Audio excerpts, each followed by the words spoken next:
Hi friends, మీరు బాగున్నారా? ఈరోజు వచ్చేసి వీడియో ఏంటంటే భార్యలకి భర్తలకి ఎంత ప్రేమ ఉందో నేను చూపిస్తాను. మీ భార్యలకి మీ మీద ఎంత ప్రేమ ఉందో నాకు తెలియదు. నా పిల్లానికి మాత్రం నా మీద ఎంత గౌరవం, ఎంత ప్రేమ ఉందో మీకు నేను చూపిస్తాను. నన్ను ఎప్పుడు కూడా పైన ఉండాలి, కింద తల దించకూడదు అని గుండెల్లో పెట్టుకుని మరీ చెప్తుంది ఈరోజు చూసే నా భార్యకి ఎంత ప్రేమ ఉందో నా మీదని మీకు చూపిస్తాను ఫ్రెండ్స్. ఎంత ప్రేమగా చూసుకుంటుంది, ఎంత పైన పెడుతుంది నన్ను. చూసారా ఫ్రెండ్స్, ఎంత పైన పెట్టింది.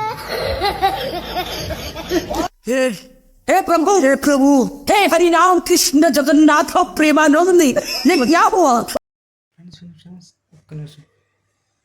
ఈ వీడియో నా భార్య ఇంట్లో లేదు, చూస్తే సంపత్తి, అందుకే చేసి ఏదో చేయను.